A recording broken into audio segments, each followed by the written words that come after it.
The more you learn and understand finances, the better you set yourself up for financial success. So as a young adult learning to manage debt, beginning to invest money, and learning how to be a smart shopper, what are the financial basics you need to know? One important term is debt. Debt is money that one entity, which can be a person, organization, or government, owes another. Now, 8 out of 10 Americans have debt.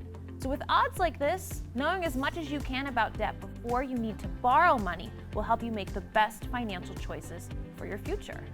Among the most common reasons you could acquire debt are loans and credit cards. While debt initially feels more negative than positive, it can be used to invest in your future. Most people don't have the funds to pay for a car or a house just starting out, but all of these items could bring value to your net worth.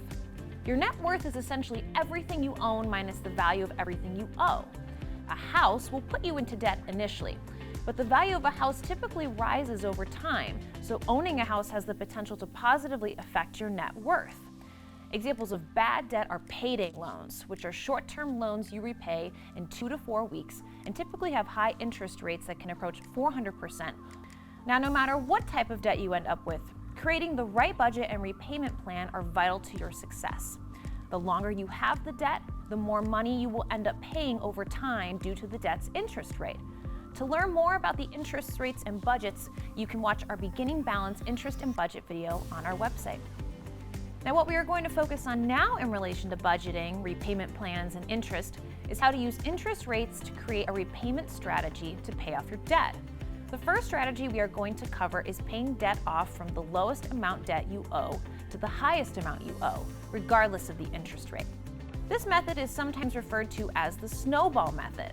While all your debts will still likely have a monthly bill of some sort, after paying the minimum balances on your debts, you will want to add any extra money you can afford to the debt that has the lowest overall balance. Eventually, the smallest debt will be paid off, and then you move to the next smallest debt until all debts are paid off.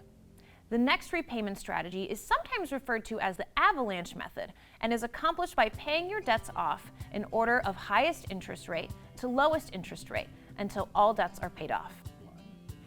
Now let's walk through a repayment scenario. Say you're paying back an education loan of $1,000 with a 10% interest rate and a credit card bill of $1,000 with a 20% interest rate. Now, which debt would you pay off first? In 1 year's time, $100 worth of interest will be added to your $1,000 education loan. Your balance will then equal $1,100. On your credit card, $200 worth of interest will be added to your original $1,000 balance in 1 year, and your new total will be $1,200. By the time 5 years have passed, you would owe $2,000 on your credit card loan and $1,500 on your education loan. So if you were going to use the lowest to highest balance repayment strategy, you would pay off the education loan first, since that has the lowest overall balance at $1,500. However, if you were using the highest to lowest interest rate strategy, you would pay off the credit card bill first, since it has the highest interest rate at 20% versus the education loan at 10%. Now, the final debt and repayment strategy is debt consolidation. This strategy is best for someone who has multiple high-interest loans or an unmanageable amount of debt.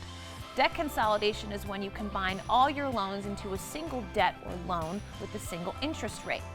This strategy comes with positives and negatives, and it's important to research and choose the best option for your individual case.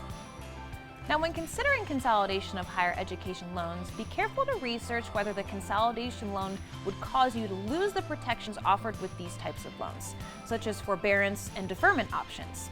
Student aid government states that a loan deferment allows you to temporarily suspend making the payments on principal and interest if your loan is subsidized.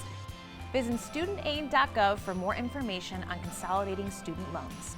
To apply for a loan deferment, you can submit a deferment request directly to your loan servicer or your school's financial aid office in the case of federal Perkins loans. A loan forbearance allows you to temporarily suspend making principal payments or reduce your monthly payment amount for up to 12 months if you don't qualify for deferment. If researching your options leaves you feeling overwhelmed, there are financial advisors available to help you make the best decision for your individual situation. When looking for advice on student loans, you can talk to your school's financial aid office. Additionally, you can also speak with the U.S. Department of Education's Federal Student Aid Information Center at 1-800-4FED-AID. For advice on all other kinds of debt, search for a reliable financial advisor. Some terms and acronyms to know when researching are CFP, CHFC, NAPFA, and fiduciary. CFP stands for Certified Financial Planner.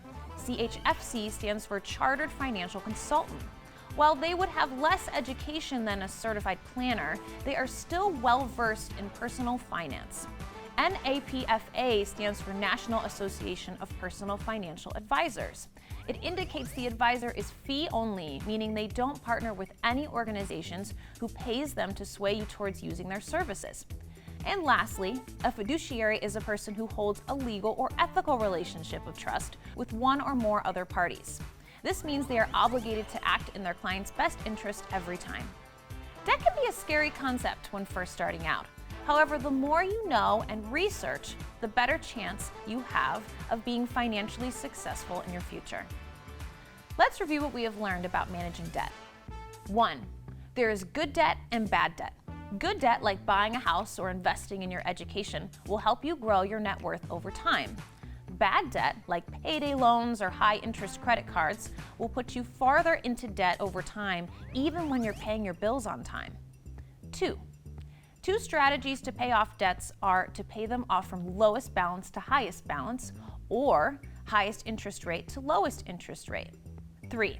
If researching your options leaves you feeling overwhelmed, there are financial advisors available to help you make the best decision for your individual situation.